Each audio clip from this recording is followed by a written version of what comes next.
Buddy, put that thing back in its holster. We haven't gone anywhere. I don't understand. Check out the MichaelDukesShow.com for information on how to get access to the podcast. Welcome to the party, pal.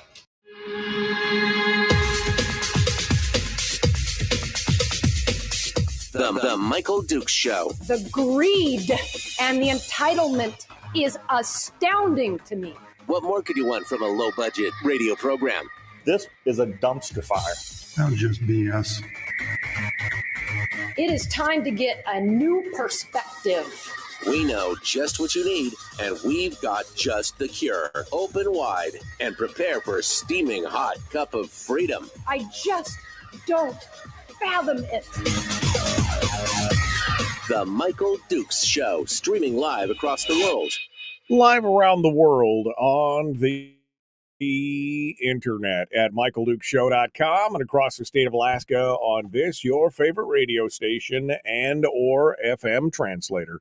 Good morning, my friends. Hello, and welcome to it. It is the Tuesday edition of the Michael Dukes Show. It is... Wow, the snowpocalypse just continues, my friends. Just absolutely continues.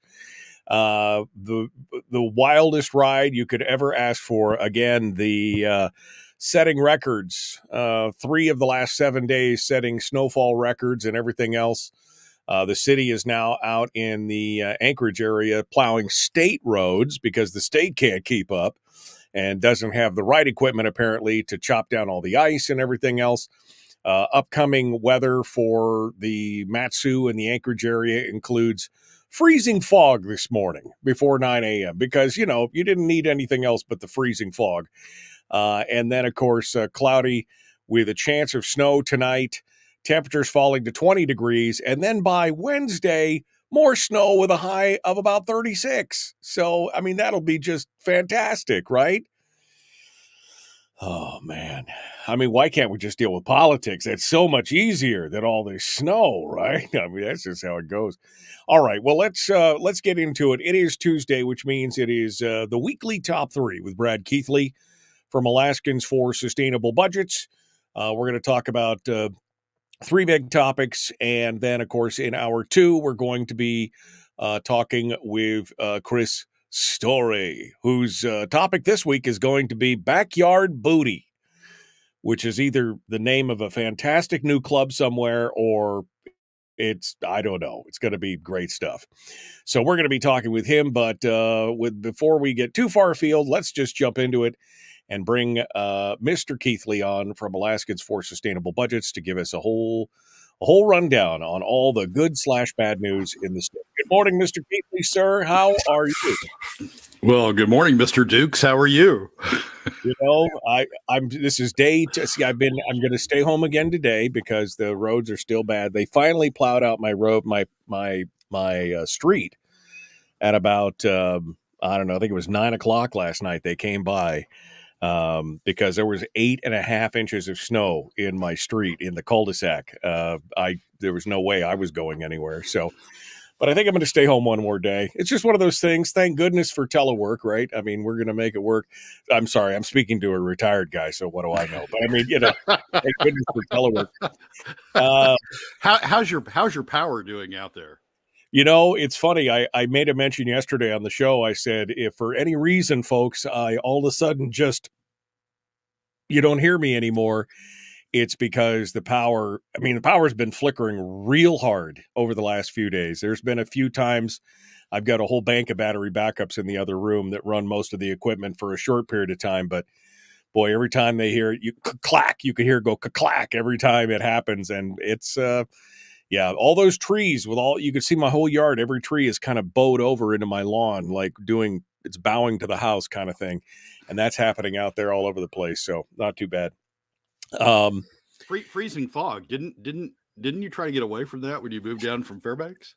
The ice fog is something else. Yeah, no, it's just, I think ice fog and freezing fog are 2 different things, but is that right? I think so, but I mean, I would. You hope so.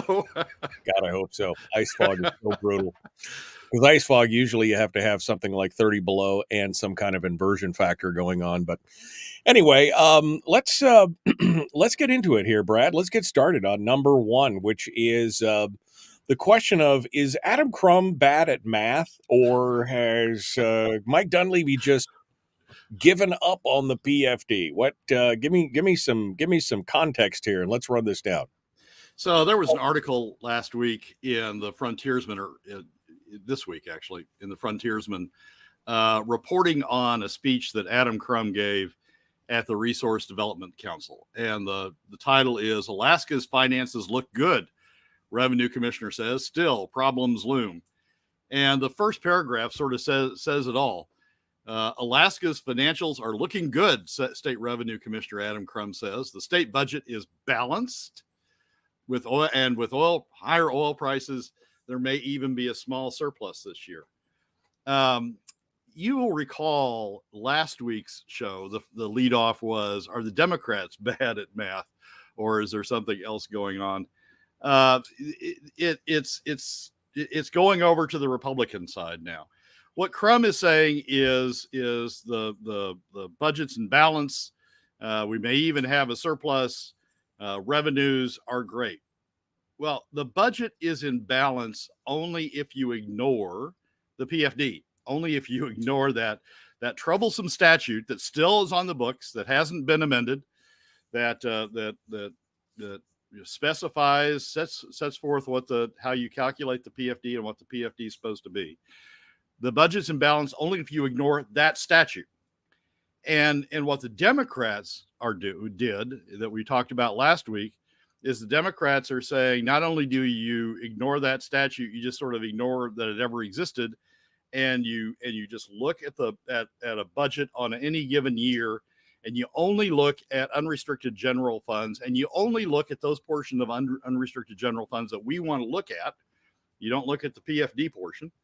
You only look at unrestricted general funds, and then the Democrats say, not only is the budget in balance, it's in surplus, because as we discussed last week, Burt set aside $300 million, took $300 million extra out of the PFD to create this contingency fund that sits in the UGF budget. Crum doesn't go that far, but Crum says the FY24 budget is in balance. And we're doing just fine and dandy. Thank you very much. I just love that. You keep using that word. I don't think it means what you think it means. I mean, that's insanity. The budget is balanced. We're spending more than we take in. Don't worry, it's still balanced. And all everybody is doing is shifting the deficit that exists in the UGF budget. I mean, we're about $1 billion in deficit, $1.3 billion after you add on Burt's $300 million contingency. But we're about $1 billion in deficit in the FY24 budget. And all they've done is they've taken that $1 billion out of the PFD and moved it over to the UGF budget and says, voila, it's balanced. And, it's sort of like I did an analogy in the column I did last week for the landmine. It's sort of like the guy who, has a credit card deficit that, when he goes in for a new mortgage, the bank says, "Oh, you got this credit card deficit. That's a problem." And he says, no worries about that. And takes, whatever amount of money he needs out of his other credit card and moves it into this credit card, pays off this credit card and says, look, I'm balanced. You don't need to worry about that anymore. And ignores, that all he's done is move the deficit to the second credit card, and he's hoping that the bank just overlooks that second credit card and doesn't say anything about it. Well, that's exactly what the Democrats last week that we talked about last week, and what Adam Crum, the Republican commissioner of resources or revenue, what Adam Crum is doing this week. They're saying, yes, the UGF budget is in deficit, but guess what? We'll just take money out of this other budget, out of the PFD. We'll move it over to the UGF, and we'll say, we're in balance. Don't look behind the curtain. Don't look at what we just did to the PFD, that statutory account that's created specifies. I mean, there's no confusion about how you calculate the PFD, right? The statute says what the statute says. That account we just put in deficit, just ignore that, and we'll just declare victory and go on. It is, I mean, either Adam Crumb's bad at math, or a bad banker, or bad at everything, and doesn't account for what's going on in that second account, the PFD. Either he's bad at math, or the Republicans. This is the Republican Commissioner of Revenue. The Republicans are just as bad as the Democrats in giving up on the PFD and in trying to deal with the PFD without amending the statute. They don't have the votes to amend the statute. They've never had the votes to amend the statute. They've tried. I mean, they say the statute doesn't matter, right? So the Democrats and Burt and others say the statute doesn't matter, but they tried to amend it last year. They tried to amend it to POMV 2575, and they couldn't get the votes to pass it. So they admit the statute means something. They admit it has some significance, or else they wouldn't try to amend it. But when they can't amend it, they just ignore it and hope it goes away. Michael, the frustration level with the Democrats is high. That frustration level is now transferring over to the Republicans. When you have people like the Commissioner of Revenue who says, don't worry, be happy, we're all fine, there is no deficit, don't look behind the curtain, don't look in that second account, just take the fact that we transferred the credit card balance from one account to another, just don't worry about that second account. When the Republicans are saying that, the Republican administration, the Commissioner of Revenue that Dunleavy appointed and the legislature confirmed, when the Republican administration is saying that, maybe it is time to think that somehow, we're never going to get out of this situation. Adam Crum, one more thing. Adam Crum did say there is a problem, but the problem, he said, is out-migration. Don't worry about the budget. The real problem is people leaving. Well, why do you think people are leaving? Right. Because of economics. And why are the economics bad? Because we're taking their money. We're taxing their money. We're taxing middle-income Alaska families in excess of 6%. Well, out-migration is actually good for the state because it means the state, expends less money in the long run. So it's actually good for the state in that regard. But I guess the whole thing boils down to, Brad, math is hard. I mean, that's really math is hard. And it's shocking that we're seeing more and more politicians and more politicos on the Republican side coming with this. Not really. We've seen it at the national level as well. We're seeing that going on as well. And it's just monkey see, monkey do. And more states are trying to live beyond their means and basically green light or gaslight all their constituencies to say, all is fine. Nothing to see here. It's like the city's on fire. He's at a podium giving a press conference and the city's on fire behind him. And he's like, look, it's all fine. Move along. That's what's going on. And what's, I guess, really disappointing is to see how thoroughly the Dunleavy has given up on one of his main campaign pillars, which was, the PFD. And he was pretty quiet about it this last go around, this last election cycle, but he still was saying he wanted to get a full PFD. And yet we have seen all talk, no action. And this is part of the problem. We got about a minute and a half here. Well, what's even more concerning, or as concerning as anything else in here, is that Crum isn't even mentioning it. There's no mention in the entire article. There was no mention in his speech when I went back and listened to it. There isn't any mention of the problem with the PFD and how they're going to address it. I mean, Dunleavy, at least last spring, went out and gave the famous press conference where he says we're going to have a sales tax in the next few days, or a sales tax bill in the next few days. Never did. But at least he acknowledged there was an issue.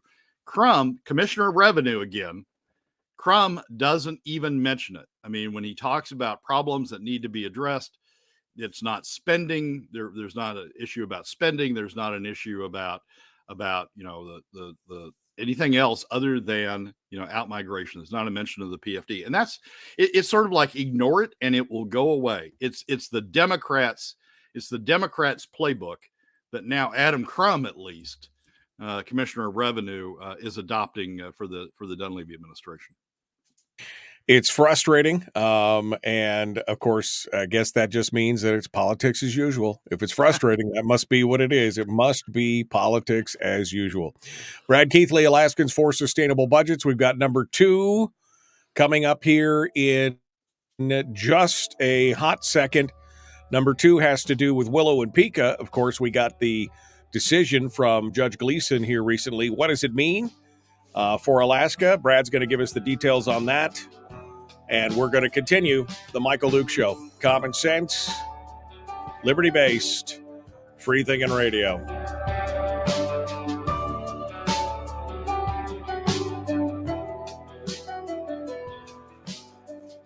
If you missed the show, you can listen to it on your time with Dukes On Demand. Oh, and it's free. Like America used to be. Streaming live every weekday morning on Facebook Live and MichaelDukesShow.com. Brad Keithley, our guest, Alaskans for Sustainable Budgets. I mean, I guess at some point, Brad, do we just throw in the towel and try and triage this thing? Or, I mean, I just don't know. When your allies are the ones that are throwing you under the bus, I don't know. Your supposed allies, I don't know what the answer to this is at this point. Yeah, let's not count Adam Crum as an ally. I don't think Adam Crum is. No. Well, I'm not even sure that Dunleavy is an ally at this point. I mean, Michael, we could, but we had this question come up at the end of last week's show about, it's just is it time to move on from the PFD? And the problem is, if we do that, you're giving free rein to the remaining $800 million or so that's in the PFD. If we just say, forget about the PFD, this is not a hill we're going to die on anymore. We'll ignore the statute along with everybody else. It's just another $800 million of spending. And you build up more constituencies and you build up more inertia, more activity, so that when we hit the next downturn, whether it happens in the permanent fund earnings reserve, the earnings off the permanent fund, or it happens in oil prices, when we hit the next downturn, you will have a higher level of spending that's going on that then is going to you're going to have constituencies build up around that higher level of spending. And then you're going to have people saying, well, we need more and more and more taxes to support that level of spending because we've used up the PFD in building up to that level of spending, and we don't have other revenues. We don't have another safeguard out there. So this is the point at which you've got to make the stand. If you don't want that additional buildup of additional spending, you don't want that additional plateau that we're going to hit at some point and people are going to scream for more spending. This is the hill you got to stand on and you've got to fight on. And the other thing, the thing I said last week, and the thing I truly believe, you've got to get all Alaskans engaged in the fight. The problem with using the PFD is that it only affects middle and lower income Alaska families. The top 20% say, we don't care because we're not giving up anything by using the PFD. Spend all you want, just don't tax us and continue on using the PFD. So if you don't stand on this hill and say, look, if we're going to spend, all Alaskans plus non-residents plus the oil companies have to share in the burden of that additional spending. If you don't stand on that hill, you don't have all Alaskans pushing back on spending. You have some Alaskans pushing for spending, and you have other Alaskans, critical Alaskans, the donor class, sitting there going, we don't care, ambivalent about it. So this is a hill that at least for me is the important hill to stand on, the important hill to fight on. And every time that you see somebody like Adam Crum, Commissioner of Revenue, taking the same stand as the Democrats on this issue, saying, yeah, don't worry about the PFD. Don't even mention the PFD. Every time you have a Republican doing that, I think it's important to call them out and to identify what's going on, which is they're just giving space for more and more and more and more and more and more spending, and creating more and more and more impetus, more and more constituencies behind spending, and creating larger problems for the state in the years ahead. That's the problem, is that, again, we keep using the analogy of the bridge is out and you're in the engine car, and instead of putting your hand on the brake and gently applying it or slamming it on, you're just like, here, hold my beer, and you keep shoveling coal right into the box. That's exactly what's going on. I mean, we could see what the outcome of this is in future years if you're honest about it. I mean, the OMB has shown it. I mean, all these other things have shown it. And yet they still act like, well, if we just keep pretending like it'll be okay, it'll be okay. And I think that's where we're at. We're playing make-believe at this point. Same thing we're doing at the national level, like it's all going to be okay. But it's monkey see, monkey do at that point. All right. Brad Keithley, Alaskans for Sustainable Budgets. The weekly top 3 continues with number 2, Willow and Pika. That's up next. Like the show and share the show from wherever you're watching it this morning. Here we go.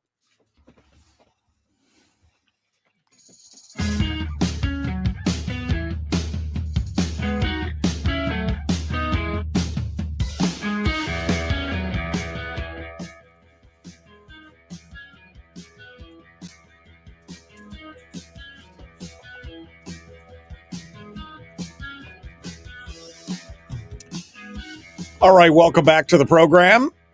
Weekly Top 3 continues with Brad Keithley from Alaskans for Sustainable Budgets. We're talking about Willow and Pika. Judge Gleason, the federal judge who is overseeing the case from multiple environmental groups from around the state and outside, trying to shut down the Willow Project, has decided that the Biden administration did the right thing and that Willow's approval was good. It's going to be appealed, I'm sure, but it is a go-ahead for Willow to get started on their winter work. Willow and Pika could have some big impacts on Alaska, but maybe not as much as we think. Brad, give us the details here. So Judge Gleason did decide. She said she would decide in November. She did decide in November on the appeals of the Willow of the EIS, the environmental impact statement that the Department of Interior had issued, approving Willow going forward. She decided on those appeals and decided that the government had done its job, had thoroughly examined the issues that need to be examined in an environmental impact statement, and declined to reverse or to put a hold on the Department of Interior's approval for Willow to go ahead. It will be appealed to the Ninth Circuit. I think the appeals have already been filed. But Conoco feels confident enough with Judge Gleason's decision, with the BLM having done the job they did, the Bureau of Lands Management having done the job they did, and with Judge Gleason having approved it, Conoco feels confident enough to go ahead and start the process that they had been putting off, which is to start the development of the Willow Project out west. That's good news.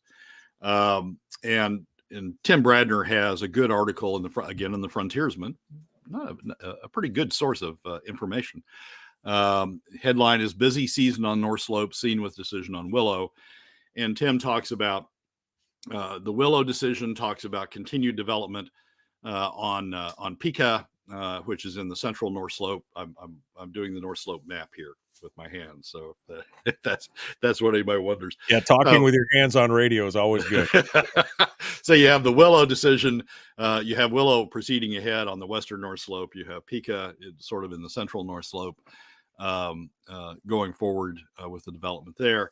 And then he also talks about another Armstrong effort. Now, Armstrong is the Armstrong Oil and Gas is the one who initially developed the Pika project, and then sold it once, sort of monetized it once he proved the concept. Bill Armstrong sold it to Santos, what's now Santos, and Repsol. And you have a discussion in that Bradner article about an activity that Armstrong is engaged in on the eastern North Slope, which is not been historically, not over the last few decades, not been a hotbed of activity, but on the eastern North Slope, in exploring prospects around the eastern North Slope, and says that Apache Oil Company has engaged in those as well, and that's another good sign. And Alaska benefits from all those activities, not only in the sense of additional oil, but Alaska oil and gas jobs really come from construction. They really come from the development of new fields and the activity around the development of new fields. So you have that going on now in Willow, you have that going on in Pika, and you have the beginnings of a project maybe over in the eastern North Slope. All of that's good. All of that's good for the oil companies. All of that's good for future production. All of that's good for the contractors. There are two things that need to temper, popping the champagne and having the party, though. One is because of the way the oil taxes are structured. One is Willow's actually going to result in less revenues for the state for a period of time. The reason for that is that we have a net profits tax, our production tax is a net profits tax, and construction costs are a deduction, essentially a deduction from profits in calculating net profits and calculating the amount subject to tax. And Willow is not going to add any for a period of time. Willow won't add any production, won't add any revenues from production to the state, but it will increase costs because there will be a lot of construction activity and a lot of construction expense. So actually, in the near term, Willow and Pika will be the same, and potentially Armstrong's activities on the eastern North Slope. I'm not quite sure where else Armstrong is, but potentially the activities on the eastern North Slope will result in a reduction in revenues as those construction expenses come through and act as a deduction in tax. That's one thing to sort of temper the champagne popping. The second is something that we've been noticing as we do what we call the Thursday chart, Alaskans for Sustainable Budgets Thursday chart, which looks at current production from the North Slope compared to where it should be, compared to what the state's forecast was. And this year has been running considerably below what the projections that the state included in the spring revenue forecast. Right now, as of the last Thursday chart, we are 9%, 10% below the forecast amount for the state, and that assumes that 9% assumes that somehow we pop back up to where we should be for the remainder of the year. The trend is to run below throughout the year significantly. 10% is a significant number in terms of oil production forecast. So 10% below, significantly below the projection that the Dunleavy administration made back in the spring. That means if that's true, and if that continues, and that reflects what's going on in sort of the base North Slope, if you will, that means that we're having a reduction in production from the base North Slope a decline faster than we anticipated it was going to occur. So while Willow and Pika will help offset that, will help, we'll bring additional bring additional volumes on and help to offset that decline. It's going to be starting from a lower base than I think some anticipated when they put together the last production forecast. And so there will be an increase as a result of bringing those fields on stream, but the increase in overall production won't be as much because the base is declining. And that's worrisome. If we're having decline rates faster than we anticipated with respect to the base volumes, that's concerning, because the future, somewhat rosy projections about oil forecasts have been calculated assuming, Willow comes on at gangbuster volumes, Pika comes on at gangbuster volumes, and the base holds up.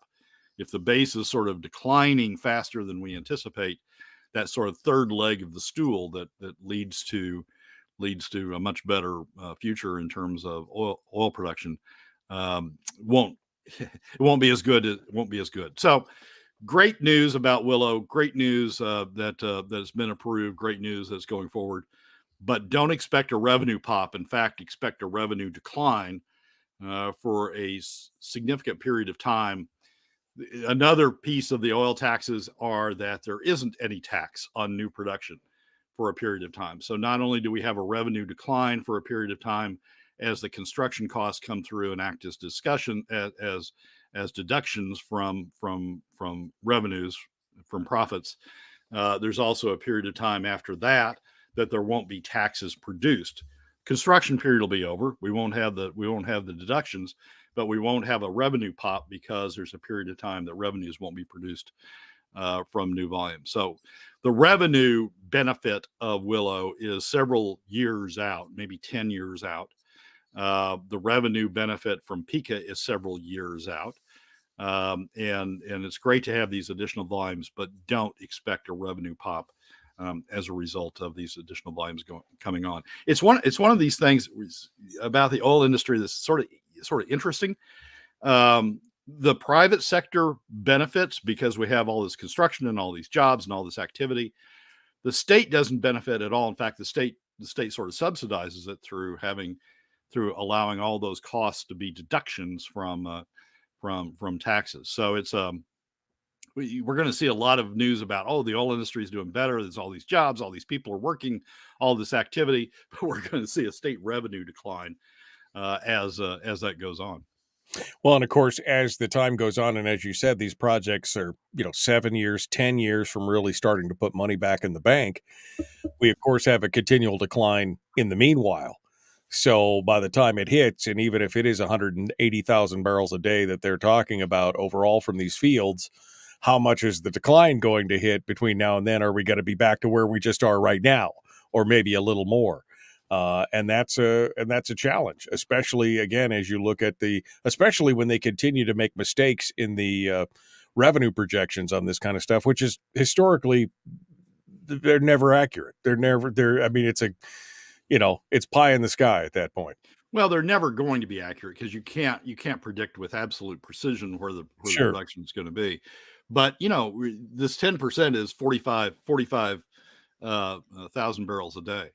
45,000 barrels a day on a production base of 450,000 barrels a day is quite a bit, and it's it's fully tax paying 45,000 barrels a day, as compared to 45,000 days from Willow, which won't be tax paying for a period of time. So you're absolutely right. I mean, it is not only do we have the hit coming from the Willow construction costs and the Pika construction costs taking tax, acting as deductions and taking tax revenues down. Not only do we have a period of time that there won't be tax because we don't tax new production, but during that period, as the base declines faster, as it appears that the base is declining faster than we anticipated, we will be losing revenues from that as well. So projections, going back to Adam Crumb's point, revenue projections aren't great.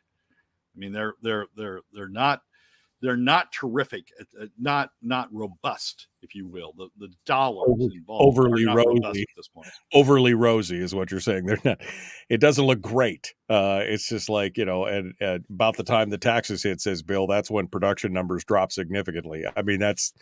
Again, if we're just offsetting and swapping one for the other, what do we need to, it's painful. It's painful to see. All right, Brad, give me a tease on that's number 2.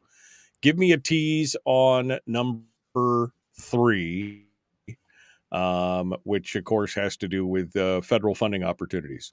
So there's a whole new excitement level going on in the state, particularly in the electric industry, about the federal government's going to fund transmission, building new transmission. And electric transmission in this state's a problem. We've got like one line, we got like one extension cord that runs all the way from Homer up to Fairbanks, and we're all dependent on that one extension cord.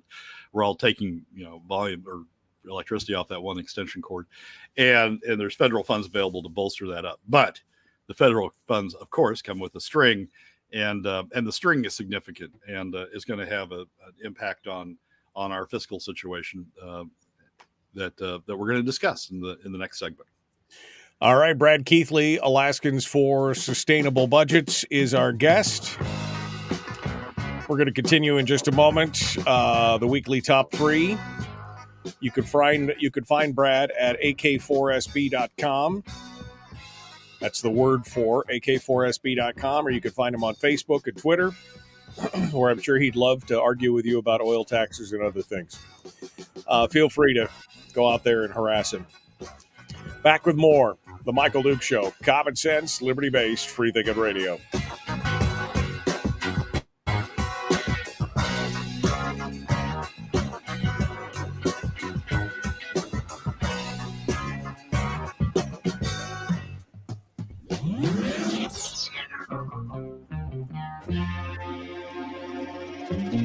Listened to by more staffers in Juneau than any other show, because their bosses told them to. And after what they just heard, oh man, they're going to be pissed. You're a bad, bad man. The Michael Duke Show. Brad Keithley, Alaskans for Sustainable Budgets. Brian said he kind of is paraphrasing what you and I have been talking about for a long time. Brian says, it's not a question of if we get an income tax, but when. The legislators have shown blessed little courage to do the fiscally responsible, sane, or adult things as they draw their salaries. And, I think that's it. I think a lot of this is somehow we know better than you. It's going to be fine. Don't worry about it. Fine, just fine. I mean, it's wow. Well, Michael, I want to make the point that we already have a tax. We already have an income tax. It's an income tax that's targeted on permanent fund dividends. What we're going to be facing is not only that tax, but an expanded tax that's going to attach to other income as well. We're already there, and I guess my point in the last segment or the last break was this is the hill to stand on. This is the hill to die on, because we're already there. We're already being taxed. Now, the tax is focused on middle and lower income Alaska families. It's a heavy tax on middle and lower income Alaska families. As I said, the FY24 budget essentially is a 6% overall income tax on middle income Alaska families. The middle 60%, lower the average for the lower middle, and upper middle. If you look at this in quintiles. The average tax on middle income Alaska families is 6%. We're already there. What we're looking at is taxes beyond that, continuing to build beyond that. So if we don't fight the battle now, if we let them have the $800 million, let the government have the $800 million $800 plus million that's remaining in the PFD, without a battle, if we just say, oh, forget that, you can have it. We'll agree that the statute doesn't mean anything, notwithstanding the fact you can't get the votes to change it. We'll agree the statute doesn't mean anything. You can have that $800 million. Then that just increases the tax, the existing tax exponentially, and sets up the next layer of tax that comes on top of it. So the time to be fighting the battle is now. And what you want in this battle is to expand the forces that are pushing back. You want to lower the burden as it exists on middle and lower income Alaska families, and expand the burden across more people, so that more people are pushing back on spending levels. That's the entire point about that we've been trying to make over the period of time about going to a flat tax. It's not that we're adding on a tax. We're substituting a broader based, more inclusive tax for the tax that's hitting now. And of course, the argument has just popped up that a PFD cut is not a true tax. We can argue about it. It has the effect of a tax, whether you call it a tax or a service fee, or whatever you call it. It has the effect of it. It takes away that percentile of income from people who would otherwise receive it. And that, of course, again, assuming that it is their money, which I think most of us agree with. I know Randy doesn't, but most of us agree with. Well, look, Matt Berman, ICER professor, Harvard trained, Yale trained, ISER professor, been in the state since '81, since the time the PFD was adopted, the longest serving ISER analyst there is. Matt DeBerman in last year's op-ed was earlier this year in the ADN said, let's be honest, the PFD cuts are a tax, the most regressive tax ever proposed. I mean, we can argue this. I mean, you can have people, write comments but look, we got a Harvard, Yale trained PhD economist who's saying it's a tax. I'm not going to argue with Burke. Yeah, no. So, I mean, no matter what you call it, the effect is the same. I mean, I guess my whole point was the effect is the same. Whether you call it a tax or not, the effect is it takes that percentile of income out of people's hands, and it's disproportionately affecting the lower 80 percentile comparatively, and allowing this runaway spending to continue. Yep, absolutely. I mean, legislators with the pay raise, every last one of the legislators have now moved into the top 20%. All of them. And so, even the youngest, even the most inexperienced moved into the top 20% as a result of the legislative pay raise, adding in the per diem. So, we got taxation without representation. I mean, we got all of them in the top 20% voting to tax the remaining 80%. It's a sad situation that we've fallen into. So as you say, the economic effect is the same. Yeah. Confiscatory. Call it confiscatory if it helps, says Donna. Confiscating private property. I mean, yeah, whatever you want to call it, the effect essentially in the end is exactly the same. Potato, it still makes great hash browns. All right, let's go on here. Brad Keithley, our guest, Alaskans for Sustainable Budgets, The Michael Duke Show, Common Sense Radio.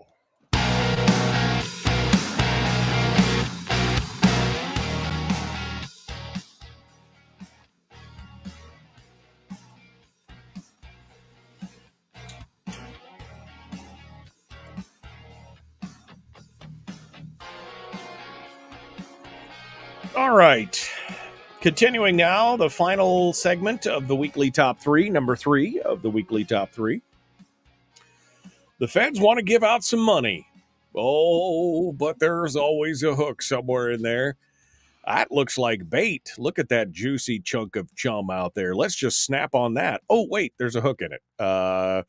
That's the problem, and that's what a lot of people don't look at. I've seen it when I worked in the borough government. Same kind of thing. Oh, it's free money. Well, no, first of all, it's not free. Somebody paid for it. Second of all, what do we have to pay to get it? Brad, what's the details here? All right. So James Brooks has an article it's in the Alaska Beacon, but it's been run in most of the major papers. Headline is, at least the ADN headline is, huge new federal grant promises easier access for cheaper, cleaner power in the Alaska Rail Belt. And what it's talking about is a federal grant that the Alaska Energy Authority, which is a subsidiary of ADA, has been able to get from the federal government to help bolster up the state's transmission line. Alaska is, as I said, sort of strung together with one transmission line that runs from Homer all the way up to Fairbanks. It has various routes and branches, but that's sort of the basic concept. It has it's old enough and it's limited enough that it has a limited capacity to, for example, to add new sources of supply as these new solar fields or the new wind farms come into existence. It's not altogether easy to add them to the existing system because of limitations that exist in the transmission line. So the upgrading the transmission line, essentially replacing the transmission line over time, has been a goal of the electric utilities for as long as I've followed the electric utilities back into the 1990s. It's something that they've identified they need to do. So up pops this federal grant as part of the Biden Infrastructure Act. Up pops the availability of this federal grant to help fund replacement of the transmission line. And and the federal grants for $206 million, I think it is, significant chunk toward the cost of the transmission line. But here's the kicker. The federal grant is contingent on, is only for half of the cost of the upgrade, and is contingent on the state matching that grant dollar for dollar. So to get the $206 million of federal money to go toward the transmission line, the state has to come up with a matching amount. It can't say, oh, we'll give a little bit. It has to come up with an equal amount to meet the criteria of the grant. And so we're faced with, okay, we got this $206 million. We got half the cost of the upgrade to the transmission line that everybody's been pleading for, been building toward, been talking about all these years. We got half the cost. The state has to come up with the other half of the cost. And the electric people say, but it's only half the other costs. I mean, we're getting half of it out of the federal government, so we only have to come up with the other half instead of all of it, as we've talked about before. But the state has to come up with that extra amount. Here's the issue that I'm going to focus on, that I want to focus on here, and I'm going to continue to focus on as we discuss it. Who pays for that $200 million on the state side?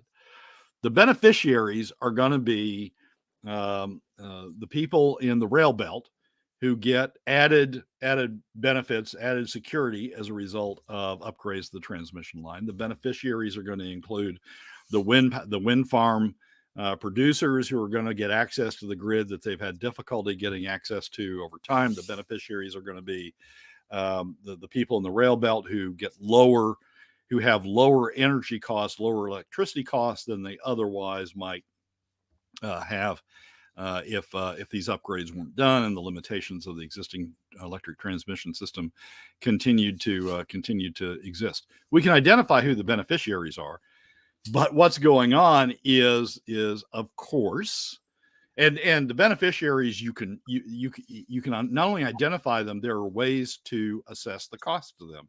You can increase the cost of electric energy to people in the rail belt for those additional costs. You can charge access fees to the wind farms for access to the grid that reflect the recovery of those additional costs that they're going to benefit from. There are mechanisms to charge those costs to those who benefit. But the press now is on the state funding that additional $200 million. And the questions in this article and elsewhere are, how's the state going to come up with this $200 million that it needs to come up with to match the federal grant in order to fund these improvements?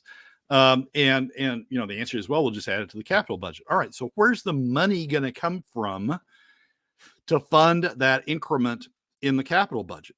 And the way we're set up right now, we all know the answer to that. Although, Adam Crum might not, but we all know the answer to that, which is additional PFD cuts. So right now we're set up to fund this additional $200 million on the backs of middle and lower income Alaska families throughout the state to fund these improvements that are going to benefit people in the rail belt and wind farm and other producers who are going to get access to the grid in the rail belt. This state is not very good at matching costs to those who create the costs or who benefit from the costs. And so we're going down this road. This is how we get into these budget situations. We're going down this road again, where the answer is, we'll just have the state fund this additional $200 million, and we'll just include it as part of the UGF spending, and we'll just fund it out of additional PFD cuts. Can't afford to pay the PFD, notwithstanding the statutes there that tells us how to do it. Can't afford to fund the PFD because we got all these additional costs. I hate these headlines that say big project for the state, big bonus for the state, big plus for the state, and don't have a subheadline that say, oh, by the way, and you got to pay for it, and we need to address who pays for it as part of the process. This article sort of does that in a way by saying The state has to come up to match it dollar for dollar, but James doesn't dive down into who would bear the burden of that dollar for dollar matching. Right, because the headline reads, huge new federal grant promises easier access for cheaper, cleaner power in Alaska's rail belt. And it should have a subheadline that says, oh, by the way, the state has to pay, all the other citizens of the state have to pay for it as well, even though they won't benefit. So the people in Kodiak or Unalaska or any place else that's listening to this, that's not on the rail belt power system, they're on the hook for it just as well. Yeah, exactly right. And it's not just that they're on the hook for it. The way we're funding these things now through PFD cuts, it's that middle and lower income Alaska families. It's not, sometimes people argue, oh, PFD cuts are justified because after all, it's lower families that get all the benefits, get all these benefits out of government anyway. It's not true. There's no study that shows that. And when people cherry pick and pick certain things that say, oh, this is how government disproportionately funds lower income families, you can tear those things apart. But there's no argument here that you possibly can make that this $200 million to match the federal grant for the transmission line is something that is a peculiar benefit that ought to be charged to middle and lower income Alaska families statewide. Right. Well, I can see the argument already. Well, that's what the Power Cost Equalization Fund is for. All right. I mean, isn't that what we're told, that to offset all the expenditures and the investments that we've made in the rail belt and all those, all the dollars that they've gotten, that's why we put the Power Cost Equalization Fund in there so that they get there, so the rural and other communities get their fair share as well. I mean, I could see that argument already. Yeah, well, the Power Cost Equalization does something with respect to elsewhere in the state, but it's sort of built up over time, and I'm not sure it's going to adjust a lot for the benefits of this additional $200 million. And in particular, Power Cost Equalization isn't focused on middle and lower income families. It's focused on everybody in a region. So I'm not quite sure that one holds water. Last 30 seconds, Brad. I'll let you take it here. Michael, we got a problem in the state, and the problem's expanding. I mean, the problem is, last week we talked about the problem with the Democrats. This week it's Adam Crum and the Republicans. They don't recognize fiscal reality. They want to create this new la la land where everything's okay. It's not, and we need to keep identifying. We need to keep pushing back and saying it's not, and we need to. These are ways we need to do to get it better. Brad Keithley, Alaskans for Sustainable Budgets. Thank you, my friend, for coming in on this Tuesday for the weekly top three. We appreciate it. Thanks so much. Michael, as always, thanks for having me. Hour 2 is dead ahead. The Michael Duke Show continues. Common sense, liberty-based, free-thinking radio.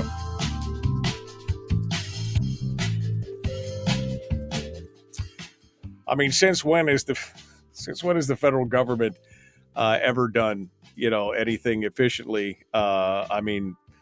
Even Harold acknowledges that the feds granted $40 million to bring broadband to 500 folks in Nuiqsut.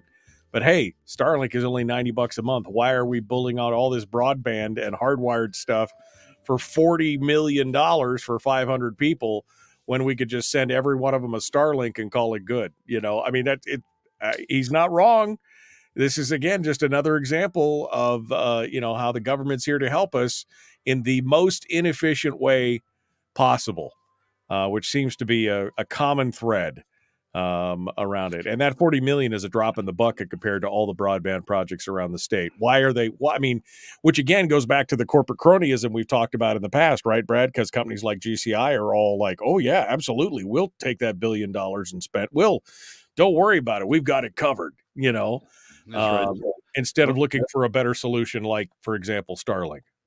Among some of my friends, we refer to the broadband bill as the GCI bailout bill. I mean, the way to get GCI more money. You gotta follow the dollars on this stuff to figure out who's benefiting. It's like Medicaid. I mean, the discussions we've had over time about Medicaid, people say, oh well, it's really lower income families that benefit from Medicaid. That's one of the arguments about how lower income families really disproportionately benefit from government spending, and so it's justified that PFD cuts target them. Well, Medicaid you follow the dollars, the Medicaid dollars actually end up in the bank accounts of the healthcare providers, the docs, and a surprising number of whom are out of state docs who come in and do their practice here and then leave. The Medicaid dollars end up on behalf of the docs. At the federal level, we talk a lot about, about the Farm Bill and the Farm Bill, or SNAP. We talk a lot about SNAP. SNAP is part of the Farm Bill, right? Yeah, right. Supplemental Nutritional Assistance, food stamps, whatever they are, food stamps. We talk a lot about food stamps and how food stamps disproportionately benefit the poor. Well, the biggest proponents of SNAP, the biggest proponents of food stamps is the agricultural lobby, because those purchases help support farm prices. And when Republicans start talking about reductions in SNAP, reductions in dollars going to food stamps, it's the farm state Republicans who get up in arms and who block that sort of action. You got to follow the dollars on this stuff, and to some extent, you got to try to match cost responsibility with cost causation. If you don't do that, then like we have in Alaska, if you don't charge those who cause the costs with the costs, if they don't pay the costs, then they're all in favor of adding more and more and more and more spending because they don't have to pay for it. And the people who get burdened with paying for it don't necessarily benefit from it, or don't necessarily aren't the only beneficiaries of it, but they get more and more and more of the burden. So it's going to be interesting to see how this $200 million for the state's share of the transmission line plays out. To me, a large part of it needs to be charged in the rail belt to the electric users and to the electric providers, the wind farms and others who are going to benefit from this upgrade to the transmission line. Those are the cost causers, or the cost beneficiaries, and they ought to be the ones that bear a share of it. They're going to profit from having this upgraded transmission line available. They need to share in the costs of that. But doing it the way that people are now talking about doing it, just through the capital budget, and just it'll pop out from additional PFD cuts, that doesn't match cost causation to cost responsibility in any way, shape, or form. And it's gonna lead to, it just leads to, like everything else, more and more spending, creating more and more constituencies in favor of spending who don't have to pay for it. And so, yeah, I'm in favor of it because I don't have to pay for it. Shit, yeah, go ahead. No, we don't do things right in this state in terms of fiscal policy. Well, it's because we're living in a delusional reality, right? I mean, and I keep going back to it. I know I don't cover a lot of national stuff on the show, but even I have been watching what's going on with the new Speaker of the House and, the whole shutdown that we averted, right? Oh, we averted it. Yeah, we moved it to a week from today. I mean, that's essentially what happened. We moved it 1 month, and now we're in crisis mode again, and they're all running around like we don't know what's going on, and nobody is willing to address the problem that by 2035, Social Security and Medicare, they're out of money. By 2050, we're at 240% of GDP, and we're beyond. We can't reverse the flow at that point. We've gone beyond where we can reverse it. It's going to create not just a default of what we have today, but a real default where they don't just delay the payments, they just don't make the payments. And that it's a catastrophic effect. And everybody's screaming about it. Even the Office of Budget and Audit, or they're even saying, whoa, our projections and they are mandated by law to take some unrealistic assumptions in their factors, and even they are saying it's not. But everybody's like, oh, it'll be fine. We're literally living in delusional times. Less than a minute. Well, and we've created all these constituencies, right? The Farm Bill is a perfect example. One of the places the Republicans off the top of their head say we're going to cut is SNAP. But then the farm state Republicans say, oh no, you can't do that. You can't cut SNAP, and you can't cut you can't cut supplemental nutritional assistance because that's going to affect agriculture prices. So everybody's got their own constituency they're looking out for. Nobody's looking out for the overall. Nobody's trying to the long term. Nobody's thinking long term. It's always the next election. It's always a. All right, Brad, we're out of time. Thank you, sir. We'll talk to you soon. Michael, as always, thanks for having me. All right, folks, we are out of time. The Michael Duke Show continues. Hour 2 is dead ahead. Let's get this thing done, shall we? Here we go. Jumping right into it right now.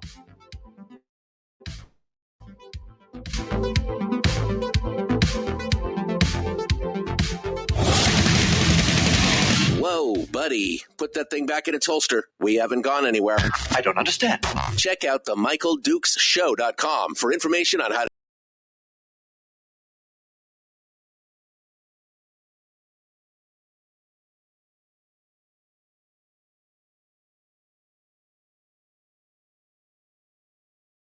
show. The greed and the entitlement is astounding to me. What more could you want from a low-budget radio program? This is a dumpster fire. That's just BS. It is time to get a new perspective. We know just what you need, and we've got just the cure. Open wide and prepare for a steaming hot cup of freedom. I just don't fathom it. The Michael Dukes Show, streaming live across the world. Live around the world on the internet at michaeldukeshow.com and across the state of Alaska on this, your favorite radio station and or FM translator. Welcome to hour 2 of the big radio show. We'll be just finished up with Brad Keithley, Alaskans for Sustainable Budgets. He came in and gave us the weekly top 3. He gave us the bad news. And now we are going to be, recapping some of that and talking a little bit about it in in segment 3 of hour 2 today of this show. We'll be talking with Chris Story, who will be joining us to talk about, backyard booty is what he said to me earlier this week. And again, I don't know if that's like some gentleman's club or if it's, something better, but we're going to talk about it. And we're going to see what he has to say to try and bring us up and build us up, Buttercup. That's what we're looking for. We just finished up with Brad, and I guess I've got something to say on this, and it was just something that we were finishing up with Brad on, and it is in my mind, it is the delusion of elected officials. We often talk about the politician's disease on this program, right? We have the phrase, the politician's disease, which is essentially that somehow, some way, they know better than us how to do X, whatever X is. It could be spend your money. It could be raise your children. It could be, plan your life. It could be all these other things. I mean, they continually tell you from one side of the equation to the other how they just know better than you. If you poor pitiful children, if you only understood what was, we just let the adults talk in the room kind of thing, right? I mean, we've seen this happen. We've seen hours of public testimony be poured into a certain subject, and then legislators stand up and say, well, we appreciate all your testimony, but we understand this better than you do, and so you just don't understand it. We're going to do, we're just going to go against everything that you guys just talked about for the last 3 hours, and we're going to do it anyway because we know better. And I think that's part and parcel of a larger delusion. The delusion that many of them have thought that just somehow, because they were elected, somehow because they've attained positions of power, that they can, again, not only do they know better than you, but that they can somehow avoid the consequences of normal actions. Now, we're seeing this more at a national level right now. And we've been talking about it. Again, we don't do a lot of national issues on this show, but I mean, even I am aware of what's going on with the new Speaker of the House, who's watching all these things and seeing all this happen, and now overseeing the latest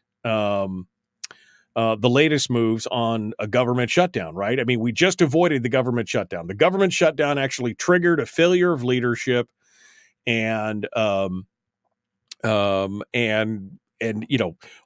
it off. But it only put it off for essentially 30 days, 45 days, because the shutdown is now going to occur in another 8, 9, 10 days. That's it. I mean, we're out of time again. We're up against the wall again. And the problem is, instead of dealing with the issue and getting things figured out, then we're just continually kicking the can down the road, acting as if the laws of arithmetic and mathematics just do not apply to us. Maybe it's a too big to fail situation. Maybe it's maybe that's what it is. They just think that, well, we can't possibly fail because we're the United States of America. We can't possibly fail. And I know I'm going back to this national stuff, but it's because, again, we see a whole lot of the idea of monkey see, monkey do. What the legislators are doing at the national level, those at the state levels are doing as well. I mean, how many states right now are, running on the razor's edge or running complete and total deficits?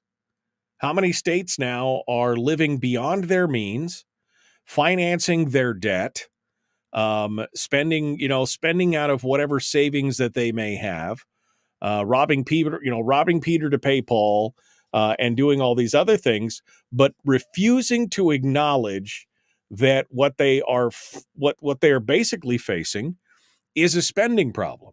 I mean, we have the same problem at the national level that we do at the local level. We have a spending problem. We have created programs and entitlements and all these things that people have just become accustomed to, and we couldn't possibly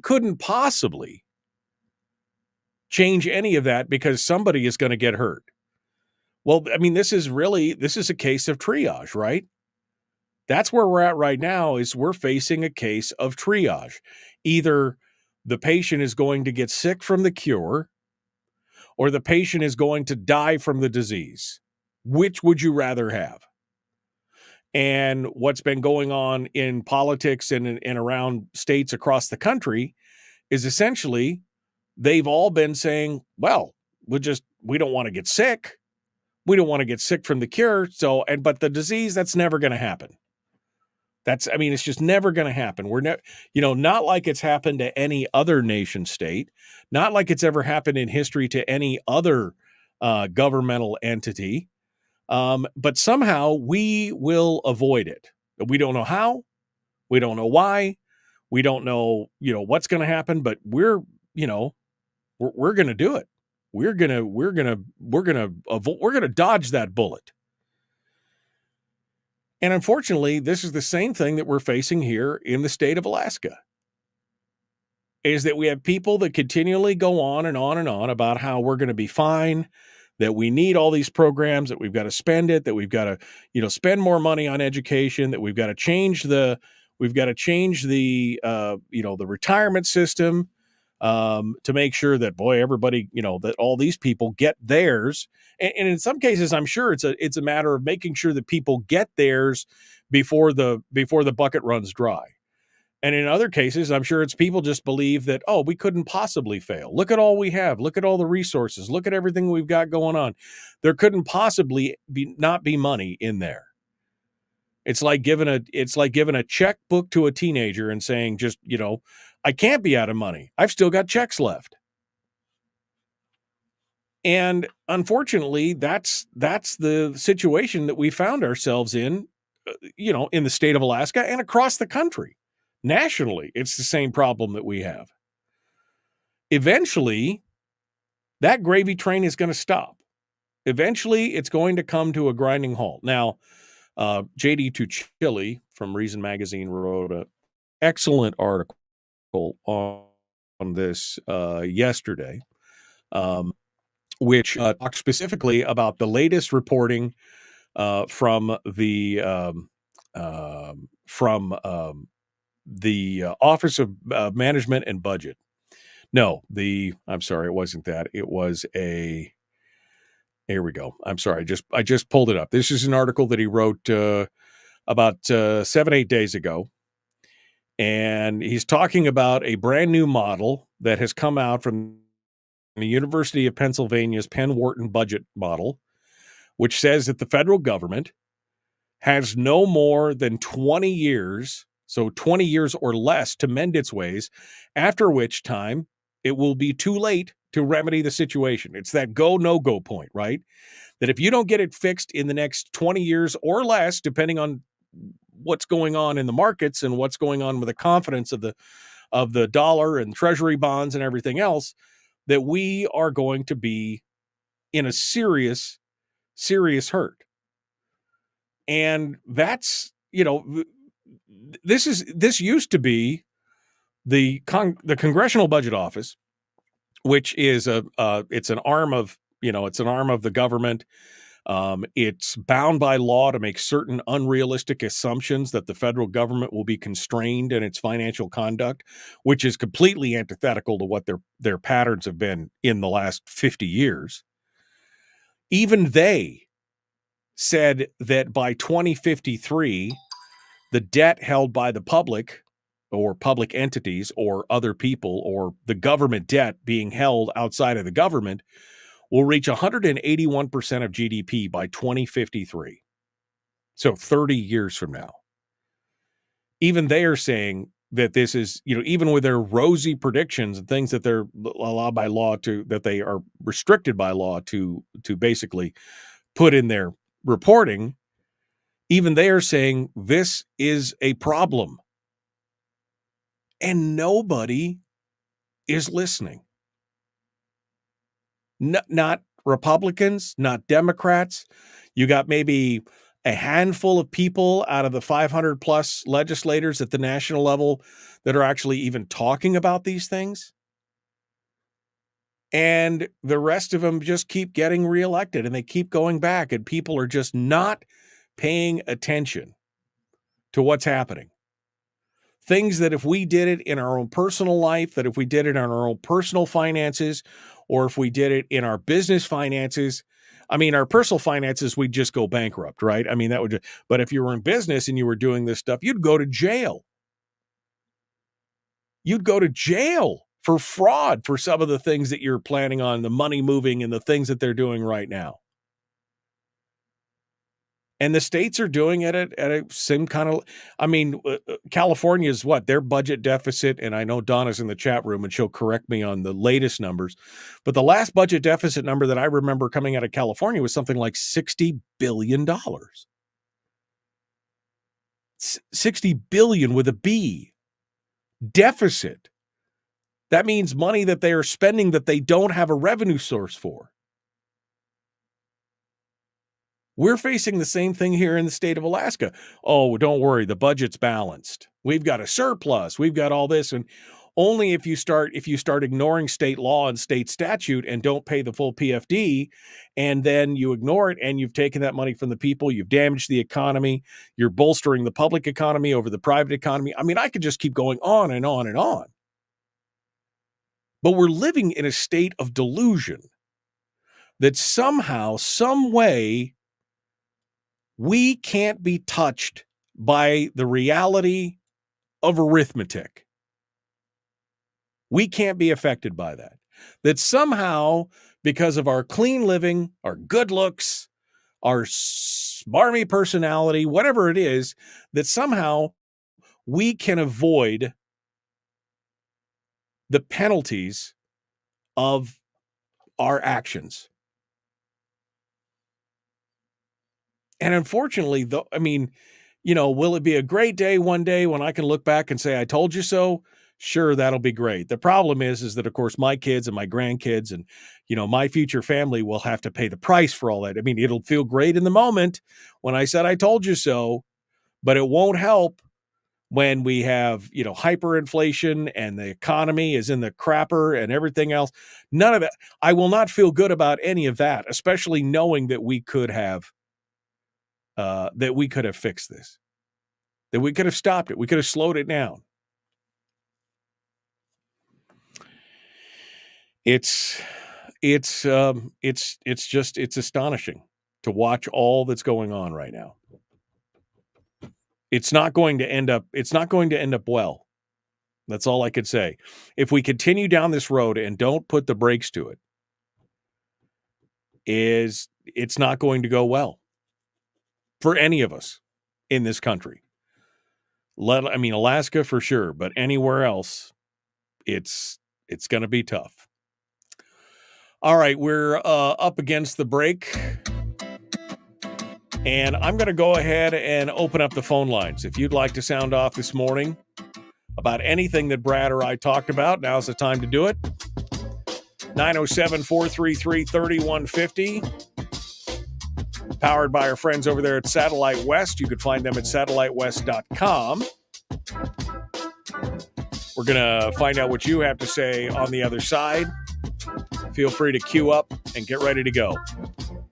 We'll be back with more right after this on The Michael Duke Show.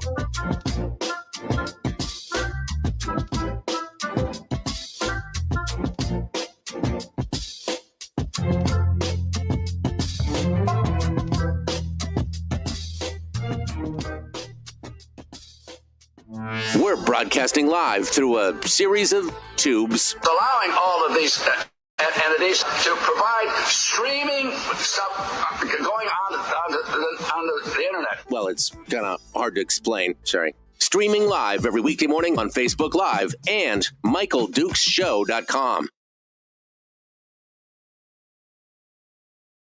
Okay, let me get caught up with what you guys have been talking about here this morning.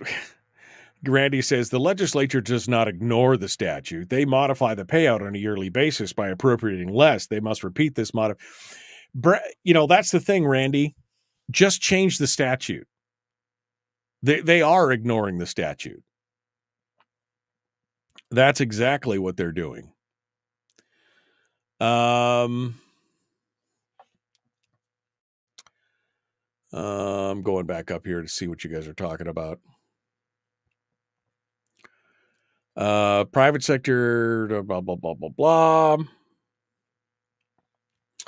The government doesn't know how to do that. Construction workers do. Tourists buying magnets and T-shirts will not pay for much. Tourists generally do not purchase high-end items. Let's not forget, says Brian, that the free money comes with strings, such as the state has to continue to fund the program the free money created in the first place. It's like free meth or free internet. I mean, that's exactly it. First taste is free. Now you got to pay for it moving on. That's part of the problem.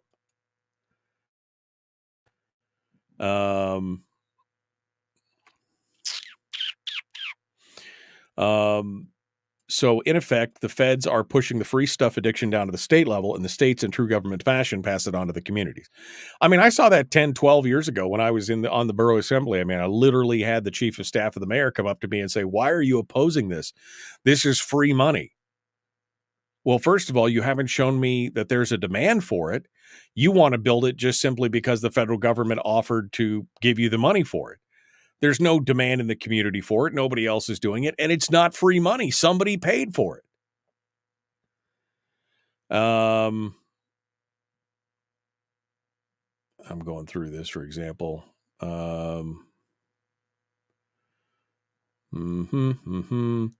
was zero mill rate. Inflation is going down. On top of those, Alaska taxables. Post office. Okay. All right. That's it. I got caught up. You guys were severely random in the last 20 minutes with all your, you guys are severely random talking about different things here, which you could talk about here if you want to call in. If anybody, Barbara, I saw you talked about a sales tax being the ultimate thing. And then somebody said, well, the tourist, as long as it's seasonal. And then the people said, well, tourists don't buy enough. And then you talk about this taxables report that talks about bed tax revenue and everything else. If you want to talk about that and tell us, and explain that to us, that'd be great. 907-433-3150. 907-433-3150. I'd love to hear what you guys have to say about that. I'm going over here, seeing if there's any other stories that I missed. Okay, doesn't look like it. Looks like I got all the stories that are fit to print. All the stories that are fit to print. In this story on blackface, the California middle schooler who got called out because he was wearing war paint for the sports things. And Barbara's not calling the regular number like she's supposed to. She's calling a completely different number. Let me see if I can connect it to my the system here and get Barbara on.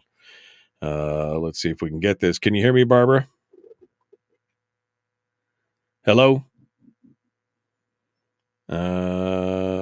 No, I can't see. I'm gonna call Barbara back apparently because I can't. I'm gonna see if we can do this since Barbara's trying to call me and explain it to me in no uncertain terms. Let's see if we can get her on the phone. Good morning. Good morning, Barbara. You wanted to talk about this, I'm assuming, so I will put you on hold here. Don't go anywhere. We're 10 seconds out. The Michael Duke Show, common sense, liberty-based, free-thinking radio. Like, share, follow, subscribe, do all the things. Chris Story's coming up in the last segment of the show. Phone calls up next. Here we go.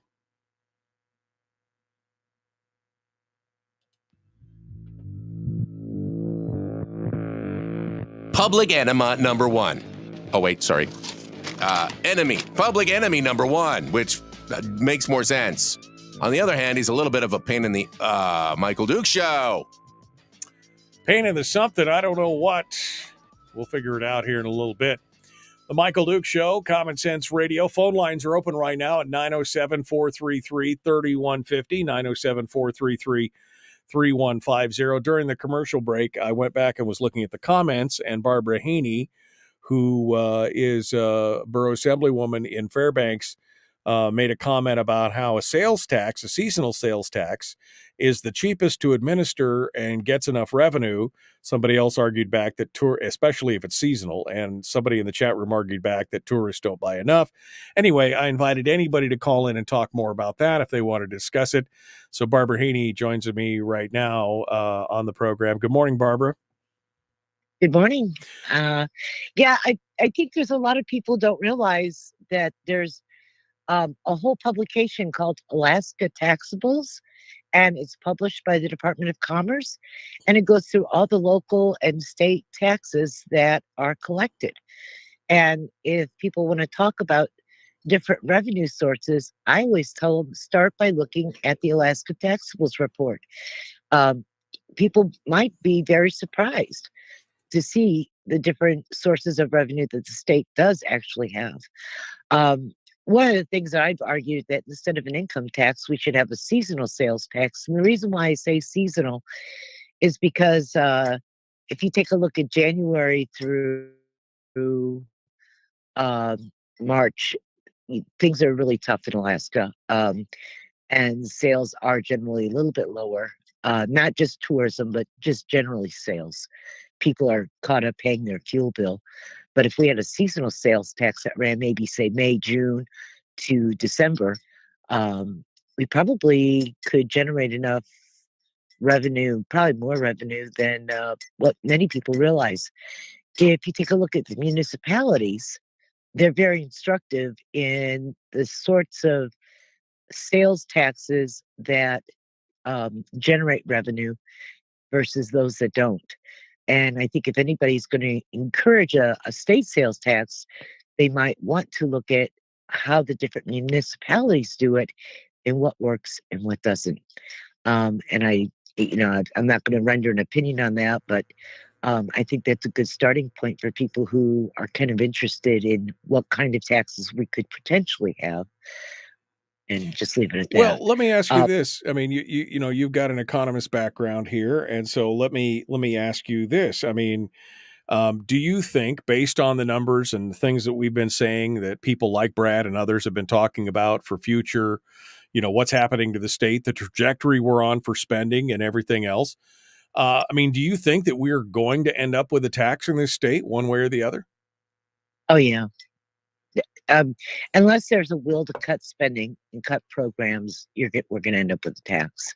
There's no question in my mind. The question should really be honestly, I think there's a lot of room for cutting government spending, but many people disagree with me on that. So, well, and it's if obvious. that's the Let me case- just say this, Barbara. That's obvious because we've been talking about cutting government spending on this program for 20 years. Brad and I Right. specifically have been talking about it for almost 12 years, and yet I know that. we're moving in the opposite direction. So it's almost like at some point you have to acknowledge that there is just not enough political will to do that. So what is the next step? If you can't get the cuts in, so where do we go from there? Well, if you're going to end up with a tax, the question then becomes, do you want an income tax or a sales tax? If you implement an income tax, the burden will fall primarily on those who stay here year round. Okay. If you have a sales tax, your point of residency won't matter. One thing that Brad, I think, somewhat ignores, and I think this is because he lives in Anchorage, primarily, is the rest of the state has a very seasonal population. And when I say seasonal, I don't mean necessarily like part of the year. We have military bases where people come for a couple years and leave. Well, if they're only going to be here for a couple years, why would they change their residency here? So, and they don't pay income taxes because they live on base. Of course, there's a PILT that goes to the local government. But probably the one way to get revenue from generally everybody, both the seasonal, the out of state, the mythical out of state worker, or not so mythical, depending on where you're living. The only way to get what I would call a broad base tax that gets everybody is probably a small sales tax that is seasonal in nature. How does it? Okay, so Otherwise- let me maybe devil's advocate this for you. Now, first of all, most people, including economists, say that a sales tax is one of the most regressive. So, how would you fix that component of the regressivity of that tax? Well, first off, a tax has to be easy to collect and very difficult to avoid. Income taxes, the rich avoid. They make a sport of it. If we have an income tax that's tied to the federal adjusted gross income, the upper 20%, or that Brad likes to talk about, they will hire people who do nothing but minimize their tax liability. And that will carry into the state tax as well as the federal tax. So I think that is kind of a canard to say that it's regressive. If you have a sales tax, say, on, I don't know, package of sardines, I'd pick your favorite product. It doesn't matter what accounting game you're playing with your income taxes, you're still going to pay that tax on the sardines, right?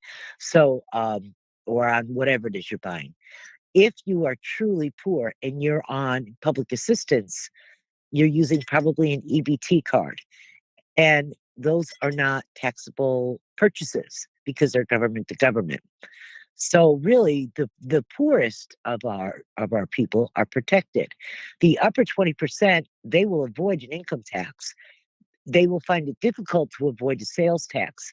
And quite frankly, if you fly out of Alaska and you go shopping, say in Seattle, okay, well, the Alderwood Mall is probably the best mall out there that people will go to. That's where I always went. And they've got a 10% sales tax.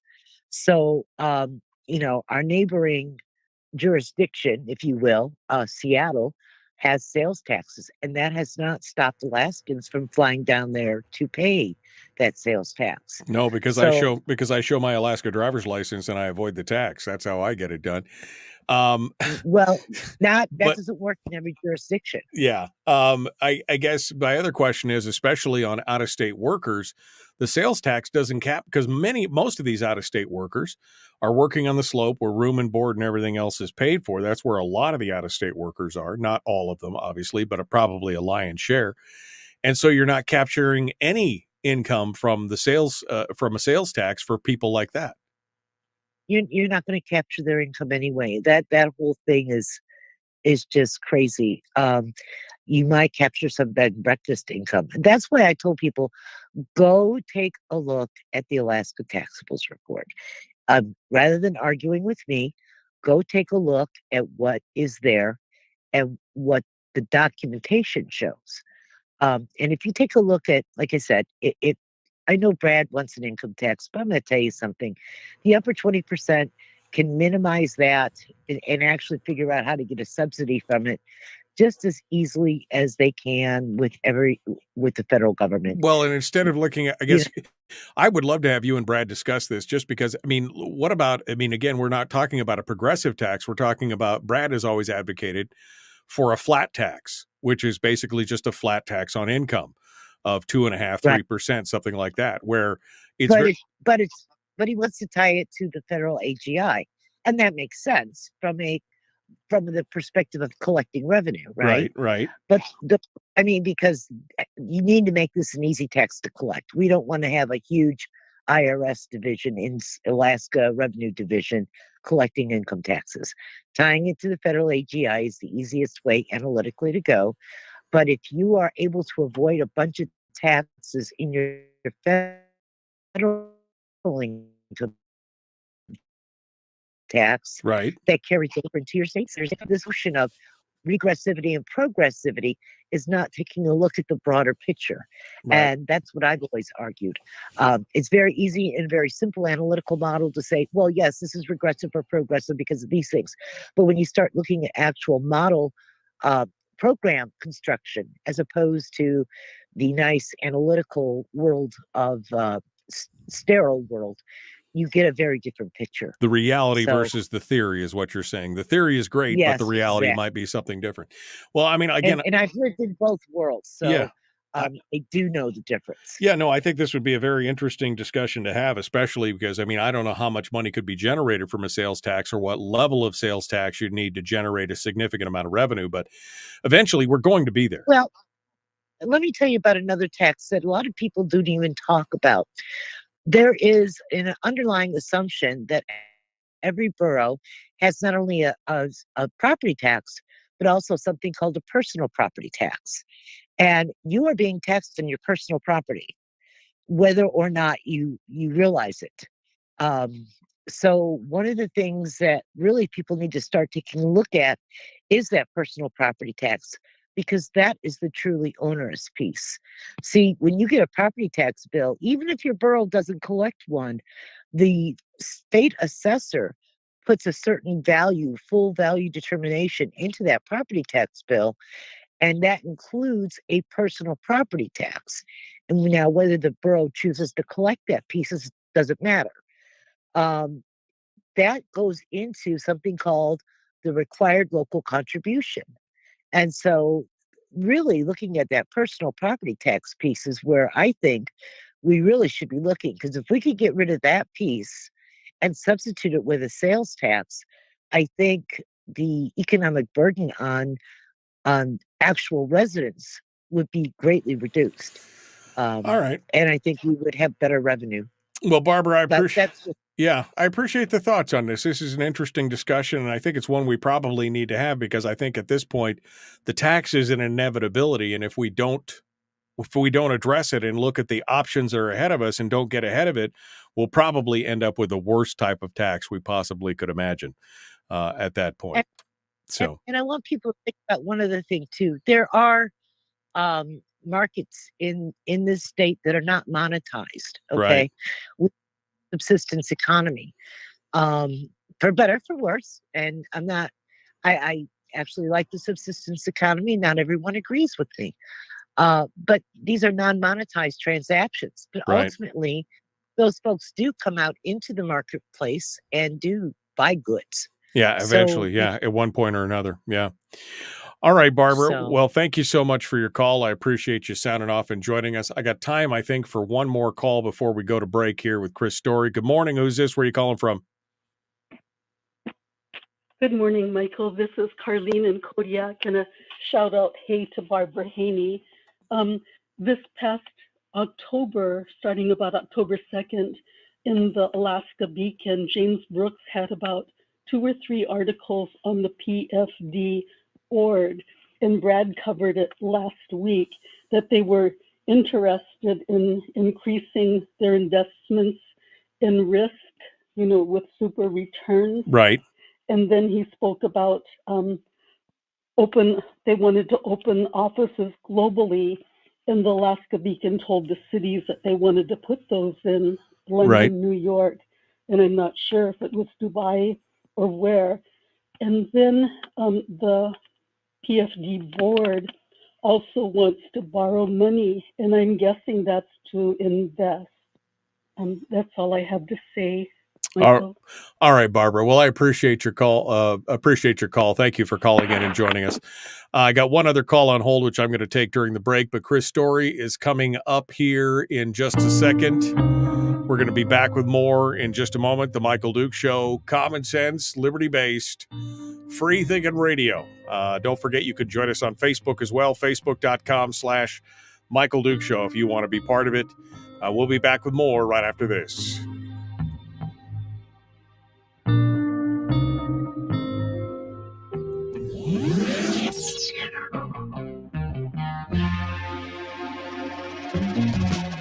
Running on 100% pure beard power. Oh, also some coffee. We dip our beard in coffee. Ha, nice beard. The Michael Duke Show.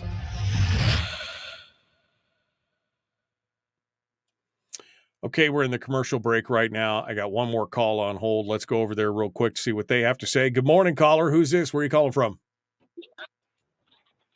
Good morning. This is Al from Fairbanks. Hello, Al. What's on your mind? Well, I just wanted to point out, if you went with a sales tax, and being that, Anchorage and Fairbanks are really military dependent and have a lot of veterans, that we would just go shop on base, which would be duty free. Well, I mean, yeah, that's anything to avoid the tax. That would probably be the case for many folks, I'm sure. Yeah. That's what would happen. And I think, I don't recall the numbers right off the top of my head, but I'm not sure that a sales tax would generate enough revenue to make a difference unless it was pretty significant. But I mean, I don't know. I think maybe we should have this discussion. It would have to be absolutely significant. Yeah, I mean, it would have to be significant enough to offset some of the other costs. So I don't know exactly what would happen with that. All right, Al. Well, I appreciate your insight in that. Thank you. Okay. Thank you for calling in and joining us. I just got one more call before we go to Chris Story. Good morning. Who's this? Where are you calling from? It's Rob from down on the peninsula. Hey, Rob. Hey, I was just telling you, I'm an electrician down here. You keep having these power issues. You need to get the Generac whole house generator. So as soon as power kicks off, you got power instantaneously. It comes on, turns your whole house on, and you won't lose the show if you're working from home.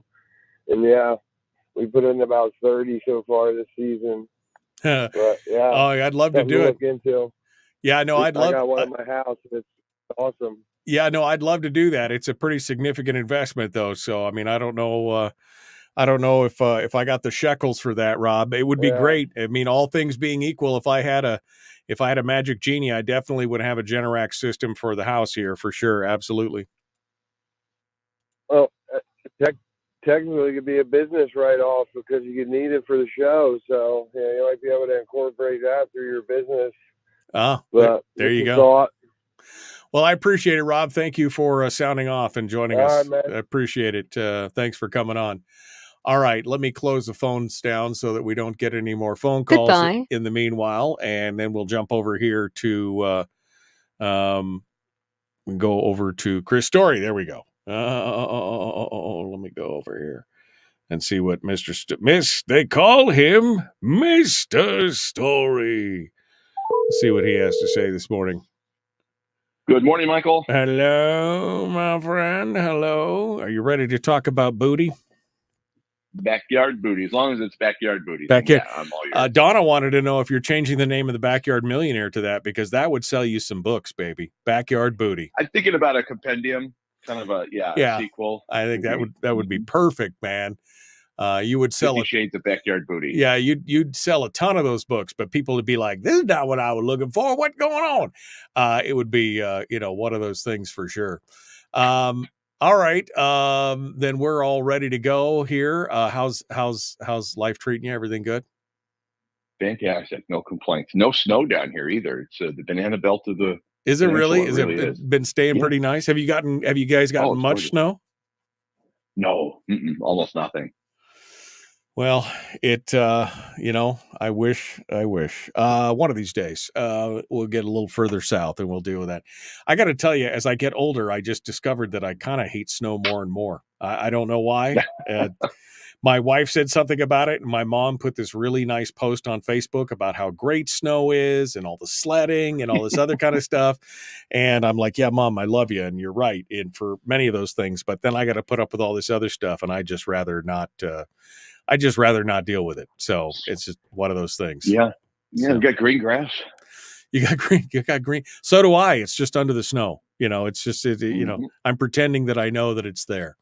So it'll all be good. Okay. So we're going to get with Chris here in just a second for Backyard Booty.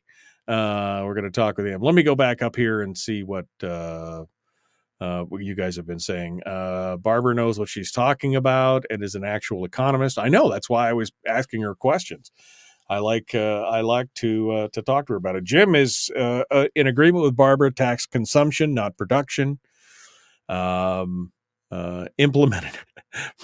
Brian says they should implement an exit tax, make it too expensive for people to leave Alaska.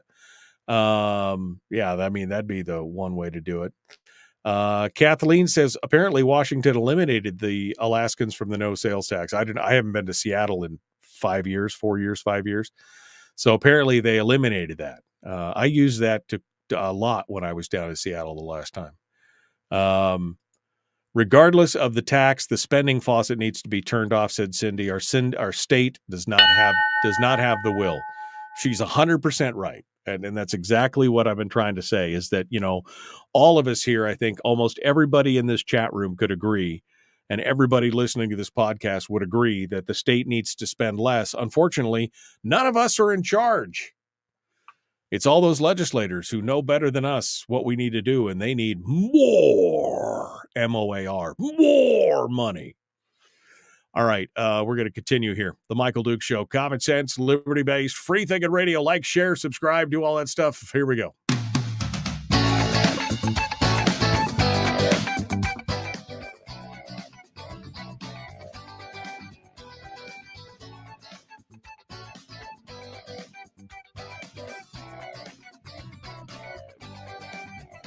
All right, welcome back to the program. It's time. It's that time of the week where we get our positivity uplift, our betterment segment. It's the man, the myth, the legend. We call him Christopher Story. Good morning, my friend. You got to talk to us today about a little backyard booty.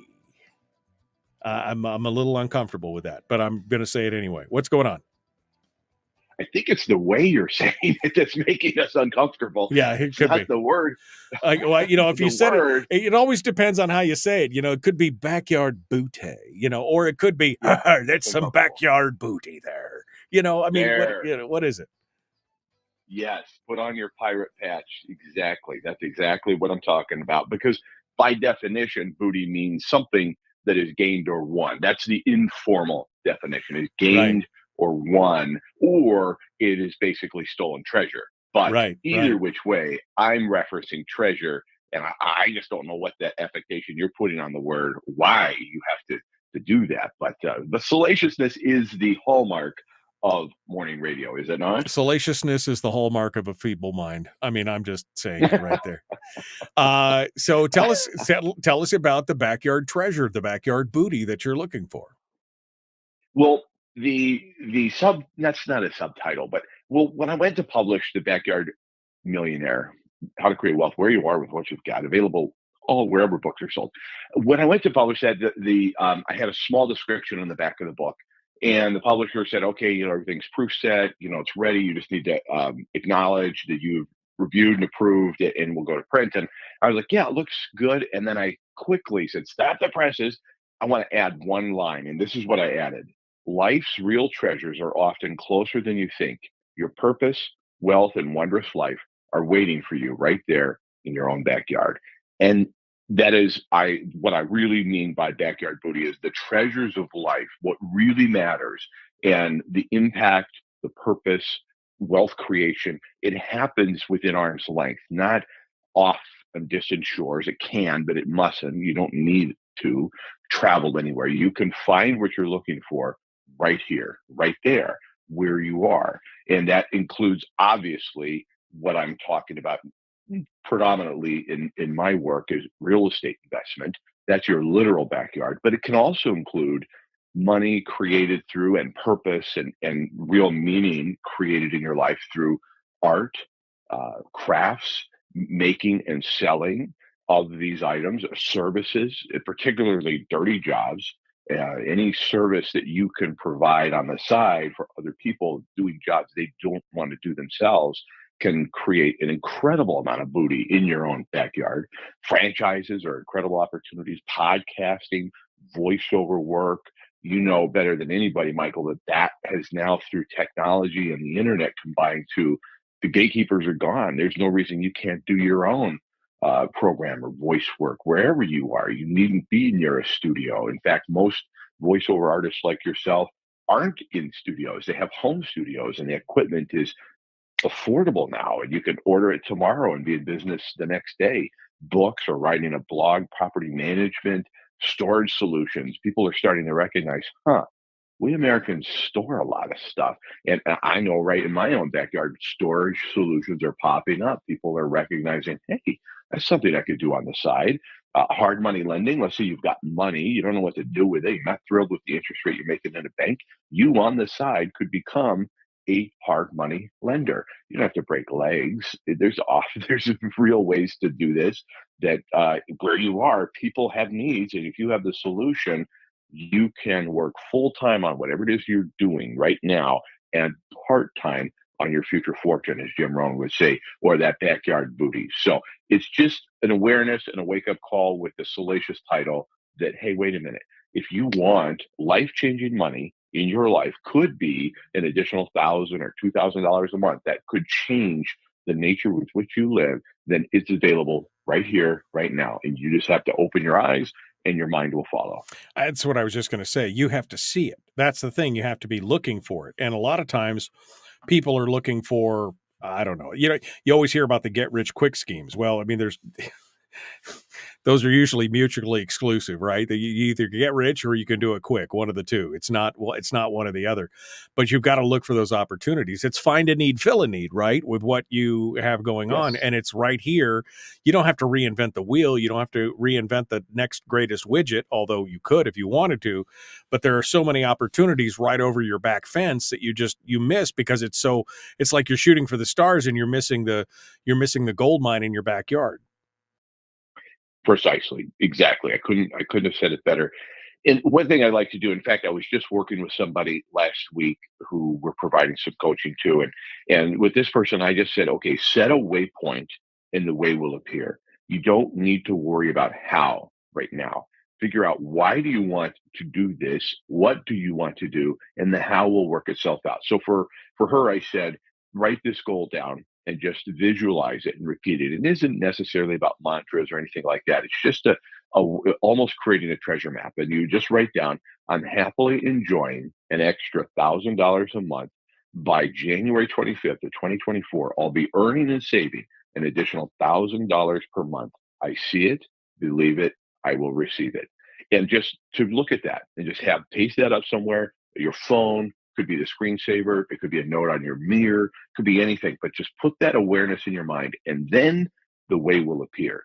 And I've done this repeatedly in my life to a point where I know it works and I can't necessarily explain it, but you do have to have a faith and you have to put belief behind it. Or if you're out there looking to disprove it, well, then you'll disprove it. But if you can look at that Bigfoot picture and go, I know it's a little grainy, blurry, and in black and white, but I say a Bigfoot, then you'll receive it.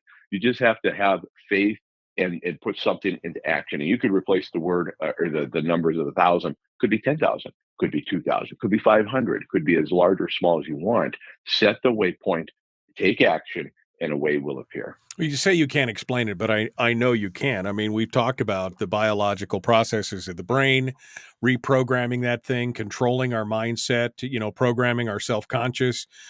We've also talked about the nature of reality, how reality itself, is malleable, and even on the quantum level, that things can be changed, the observer effect and other things, based on what people believe and what people see, things can change. So we know that these things are possible. It's just a matter of, it's one of those things where it's simple, but it's not easy. It's simple to lay it all out, but it's not easy to adhere to those kind of things.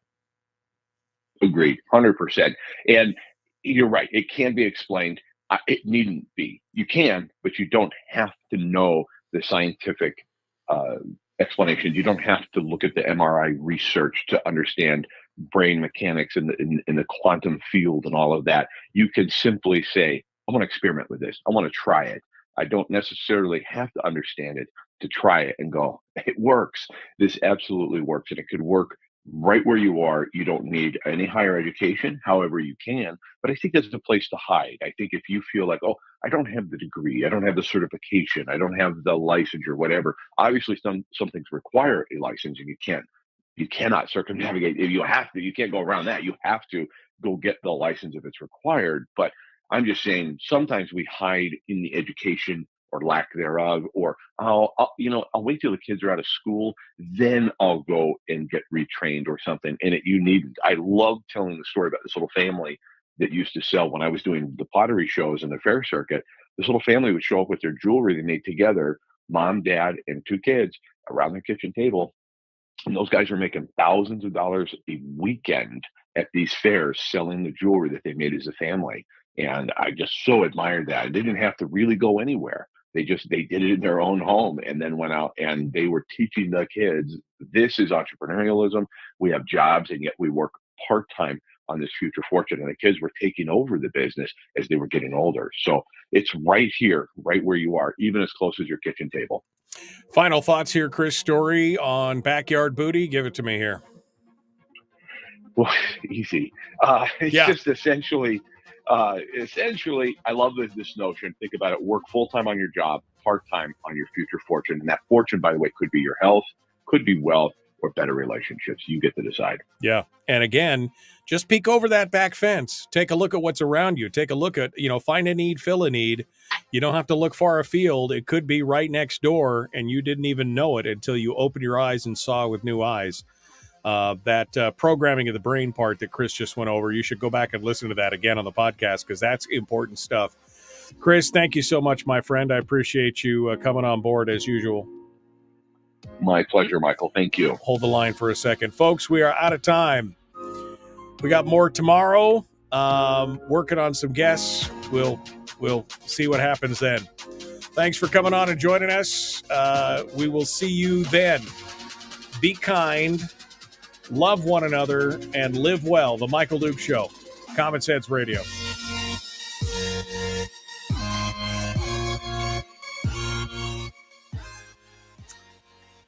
Chris Story, the after show, final little blurb here. I mean, I think, you're self-effacing in the way you say you can't explain it. I think some people need to have it explained, but you're right.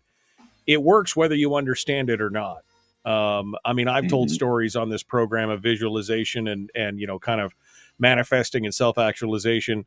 It does work. You don't necessarily even have to understand it. But again, for some people, it's just so touchy-feely, new agey, crystally, I programmed myself to do this. That just doesn't make sense. They can't go on the faith of, hung by the tongue, snared by the words of your mouth kind of thing.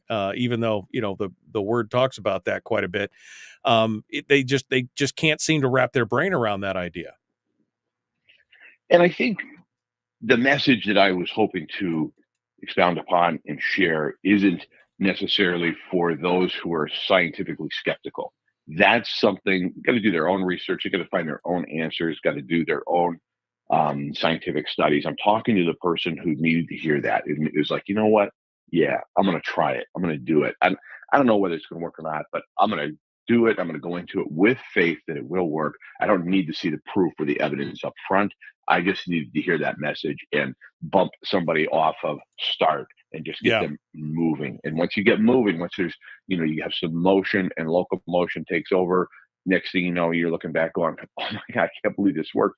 I have journals and I look back at some of the increase from say 20 years ago or 15 years ago or something. And the things that I was writing that I will be happily enjoying, I do and have accomplished. And it's like, man, I couldn't have seen the way where I was writing that. I just had faith that it was going to happen. Right. And I think that's the message that I'm delivering is, there is scientific research that backs this up. You can prove it. You can talk about the reticular activating system. You can talk about the amygdala, all the parts of the brain, the prefrontal cortex, and all of these things. You could try to get into the weeds of it, or you could say, you know what? I need an extra $1,000 a month. I'm going to try this. I'm going to do it. This is life-changing for me. If I could earn an extra $5,000, whatever it is, or I could get out of a work that I don't necessarily feel is on purpose for me and try something new. I like the idea of blooming where you're planted for now and letting the cup runneth over such that then you can flow into something else. It isn't about just, the greener grass over there beyond your fence. It is literally growing where you are and yet still performing something on the side. It needn't take over your life, but it can improve and change your life. If you have faith and you put some belief behind it and visualize it, it will happen for you. I want you to go back real quick to that mantra that you said it's not a mantra, but it is. It's you're programming yourself. So go back to what you said again, the verbiage that you use, because I think that's important if somebody wants to write this down. I shared this with somebody we were providing some coaching for, and they're looking for something very specific in their life. And so I said, okay, well, write this down. I'm happily enjoying an extra $1,000 a month. By January 25th, 2024, I will be earning and saving an additional $1,000 per month. I see it. I believe it. I will receive it. Yeah. And then my other point was just to back that up with a real burning desire backed with action. So it's far more than just putting this mantra or this statement where you can see it. Do that, because then it's constantly in your mind, but then do something with it. And you need to know what to do, but start doing something and taking action, and next thing you know, the way will appear. Right. It's not magic. It's not like a magic spell that you're chanting and it's just going to happen. You've got to put it into action, which I think is important. But at the same time, the programming of your mind so that it starts to see things and see opportunities. So it starts to look, your subconscious goes to work on it.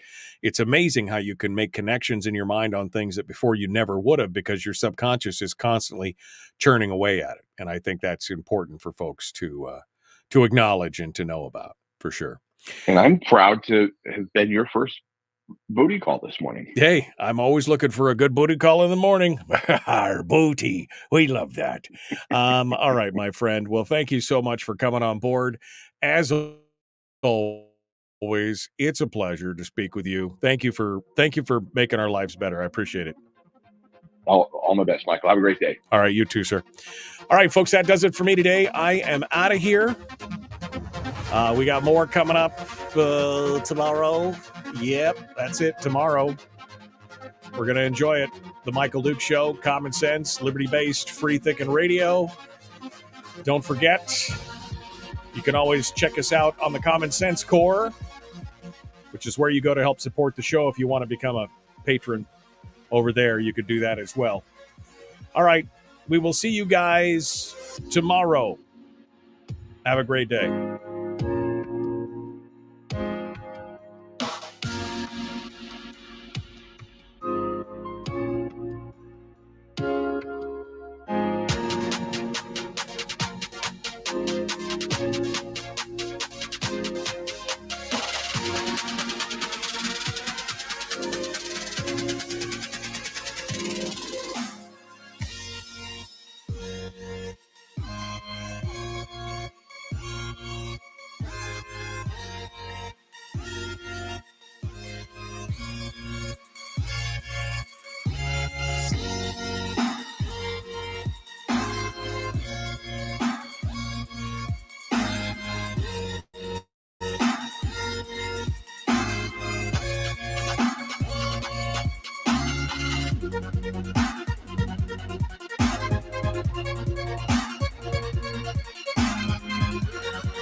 We've shed our terrestrial radio skin, and now we are slimy lizard internet people. It's the Michael Duke Show.